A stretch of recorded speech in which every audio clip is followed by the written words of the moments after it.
and welcome to this episode of BookSmarts Authors on Show, a creation of Clarissa Burt, founder of In the Limelight Media. I am your host, Cristina Francy, and today I am so thrilled to be interviewing Rachael Siddoway, who is a best-selling author despite being diagnosed with dyslexia.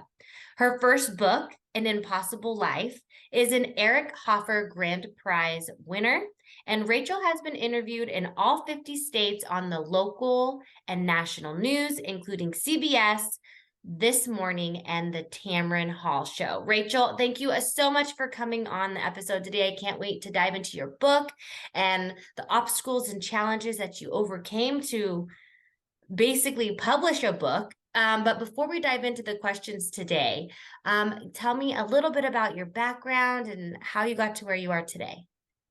Yeah, so I am the oldest of three children, and I'm the daughter, the only daughter, and my mom has bipolar disorder as well as OCD. And most of my life, I was one of her primary caregivers. And so I kind of developed this really close bond with my mom. And I always wanted to be a writer, even though I couldn't read books. And so the very first book I ever wrote was about her bipolar disorder. I wrote it as her. So it's in first person narrative, and I was able to tell her life story, which was really special. That is super special. I know I've always thought I wanted to write a book, but I could never. I always have like the demons in my head, like, oh, you're not a good enough writer, or you can't do it, et cetera, et cetera. It can go on. But you were diagnosed with dyslexia at the age of 8. So what was that like growing up? Having that, and how did you overcome saying, like, regardless of my dyslexia, I'm going to put out this book? Yeah, so a lot of my childhood, I was very embarrassed. I remember my younger brothers would have friends come over and they'd find my little picture books and they're like, who reads the baby books? And I always would lie and be like, oh, they're just here. I don't know. They're just old books. And really, I was struggling to read them. They were just like a few words on each page. And I was really struggling even at 8 to read like The Cat or things like that. And so in 3rd or 4th grade, I believe, we had a book report due. And we all went to the library to pick out our books. And I couldn't read any of them, obviously, because the teacher wanted us to choose chapter books. And so when book report day came, I ended up making up a story instead of reading a real book report because I had never read a book. So I stood at the front of the classroom and I held a blank piece of paper and I pretended to read my report when really I was just making up this story about a rabbit in the woods. And I kind of got this sense that maybe I could be a storyteller, even though I couldn't read stories. And that was the first time I felt kind of empowered that I could be a writer, even if I wasn't a reader. Yeah. And over time, I did, obviously learn to read, but I still am not a huge reader, even though I really enjoy writing, which is kind of a contradiction. I don't think it is. I mean, some people have that imagination, like you said, like to create stories. And that's what your gift is writing stories and sharing it with the world. You don't have to read other people's stories, You So get it. yeah, exactly. So, you kind of mentioned earlier your mom suffered from bipolar and OCD. Growing up, and you had to help take care of her, like, how did you balance like caregiving and your own life? So that's a great question. I would say I didn't know how. I wasn't equipped to know how to balance my mother's bipolar disorder and suicidal thoughts and have my own life. So what ended up happening was I just kind of had my life become her life. I was like solely focused on keeping a suicidal person happy and alive. And what could be more important than that? And so whether it came to dating or wanting to read books or leisurely things, I just, all of it went to the background because I'm like, nothing can be more important than keeping mom happy. Right. And it came to a breaking point where my husband was like, I feel like you put your mom first and I should be your number one. And I was like, you're right. You're right. You should be my number one, not my mom, especially since my mom is in a stable place now. Like she doesn't need that type of, all consuming support. So I had to learn how to not keep my life in the background and let it be my life and still be helpful, but not all consumed by her. Because for so long, I felt like my heart beat for the wrong body. Like my mind was entrenched in hers, and I just happened to have this physical experience outside of her life, where it took a lot of therapy to realize I could claim my life without feeling guilty. And so, yeah, I've been working on that a lot. And I'm writing a book currently about my childhood and kind of how you can do that, right? How do you be a caregiver and then also have your own life? That's like a lot to take on, you know, like your identity becomes your mom, and like your mom is like your everything. And to see her suffering is also just like a tremendous burden to wear. And, you know, kudos to you, you know, to be able to kind of like break away, because that's like the hardest thing. You know, you grew up and like your reality, especially from when you were young, is like mom, mom, mom. And it's not easy breaking those habits. I'll tell you that right now. We always like, we feel like we take one step forward, and then we take 3 steps back, you know, and, you know, I just commend you for that, because that's a lot to take on, especially as like a young girl or a woman. Thank you. Well, it's interesting. One of the things my therapist said, was she said, when you're a child, you learn that survival comes from a close relationship with your caregiver. Like that's how you just survive. And so, yeah, so sometimes I'd be like, was I really being selfless in wanting to help her, or was it purely survival?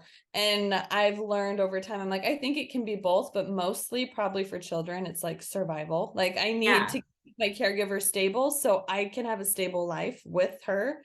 So yeah, that was an interesting thing for me, is I'm like, I'm not, you know, so selfless. I was trying to survive too by helping. 100%. And then when you were talking about that, I was like, she was surviving, you know, Yeah. because if like something happened to mom, like, you know, the fear of like what happens to me, you know, Yeah. what's next in my life. And I need my mother to be here to like still help take care of me for some day-to-day things. Like, I mean, I don't know, like, were you responsible for like paying the bills, or was it, or did she No, still do that? I mean, I don't know, like you got to survive, right? my dad definitely did that, but like she self-harmed. She liked to cut the bottom of her feet. And so Oh, before school every morning when I was in 3rd grade, I would hide all the steak knives in the house before school.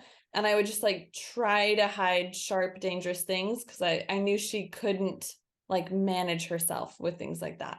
And wow. so I would try to protect her in ways like that. Oh my But God, it was that is so mostly much. emotional support, I'd say. Like she leaned on me a lot for emotional support. So I knew all of her thoughts, how she wanted to die, when she wanted to die. Like I helped her write her will multiple times when she was in a suicidal episode. And it's just like a lot to take on the Yeah. heaviness of those thoughts. Yeah, that's a lot to take on. Well, you know, just kind of switching gears just a little bit. So the CDC has said that a child's mental health is tied to their parents' mental health. And I think that we've discussed this a little bit, just being so close, especially with her like opening up about, you know, her thoughts and how she wanted to die, etc. In what ways, I guess, you have expressed that you've experienced this?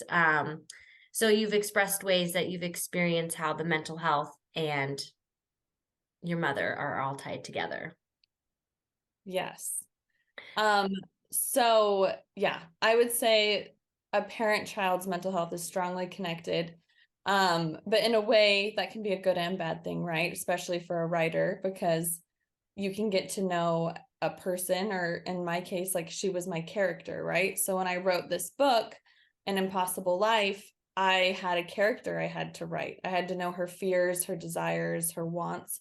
And it was fairly effortless. A lot of people asked me when I was being interviewed in the local news, they're like, so did you like discover things you didn't know? And was that so hard to write this book? And I was like, no, I already kind of knew it all. I knew my character so well because I knew all of her inner workings that when it came time to write this book, it was pretty effortless. I was like, oh, I've always been living in mom's brain. Now I'm Yeah. just putting words. So in that way, it was kind of a gift. Yeah, it probably made it seamless because you didn't have to imagine the character. You knew the character. You lived with the character. If anything, you took on the character. Yeah. Yeah. I'm like, I was the character slightly. Exactly. Okay, so you kind of mentioned earlier you are currently writing An Impossible Childhood, a new book that we can't wait for it to come out. So when does it come out? And what are you going to write after? So the book should come out at the end of this year. It's called An Impossible Mom. And I am very into poetry. And so I'm hoping to do like a poetry chapter book after the Impossible series is completed. But yeah, so currently we just have An Impossible Life, but I'm very excited for An Impossible Mom because it will be kind of a different shift of the mom's bipolar disorder to the daughter being raised by the bipolar mother. It will have some Like of the a mirror similar reflection? yeah, it will have like similar moments, but from two different points of view, and it completely changes the context, which is really fun to play with. Oh, that's awesome. So I kind of want to go back, like, what gave you the confidence, like, I'm just going to write this book regardless of my dyslexia, um, diagnosis. And how did you overcome, like, were there struggles in like writing the book? Like, how did you overcome those things? Yeah, that's a great question. So I would say in order to have the confidence to write a book, I was lucky. My mom was one of my biggest cheerleaders. So in that way, it's like she was my hero, but she was also my cause for needing one. So I had a lot of confidence that I could do it because she believed in me. But as far as like the struggles of writing a book, they're very real. I was a senior in college at the time. And so I studied art education. And in most of my lecture classes, I just had my laptop out and I was writing the book in the middle of lectures. And they probably thought I was the most advanced note taker ever. Yeah. But because I wrote a novel on the side. So I wrote the book in, I would say, probably like 7 months, but then it took another 7 to edit it. And yeah, that's equally as painful. Having to edit a book is a whole like struggle of its own. Did you But edit or did you have someone else help you edit? Because I feel like I would definitely need someone to help me edit my book. oh, for sure, for sure. Especially when like I don't like my grammar isn't terrible, but I'm like, I don't know grammar clause rules. And Yeah. so I definitely had like 2 freelance editors go over it multiple times. And they fixed a lot of grammar and typos, which was so helpful. And then I probably read through the book at least 15 times front to cover, just like reworking sentences, trying to make it perfect. So yeah, there was as much editing as there was writing, definitely. Oh my gosh, I love that. Such inspiring story. So, how can people get their hands on the book? It is on Amazon. It's also on ebook and Kindle and Audible if you like audiobooks. Awesome. So, do you have any last words for our audience today? Anything that they should take away? Um, if you have any dreams that you don't feel qualified to accomplish, I just want to be your cheerleader if you don't have one, that you can absolutely do it, whether that's writing a book or whatever dream you have. You don't need people's permission to be qualified. You can qualify yourself and just say, I'm going to do it. So I'll be your cheerleader if you don't have one. Oh, well, that's beautiful. Well, Rachael, thank you so much for coming on this episode of BookSmarts, Authors on Show. And all of Rachael's links are down below in the show notes. Don't be shy. Go say hi. Go purchase the book. It will be a great read. And thank you, everyone, for listening. And I hope to see you all in the next one. Bye.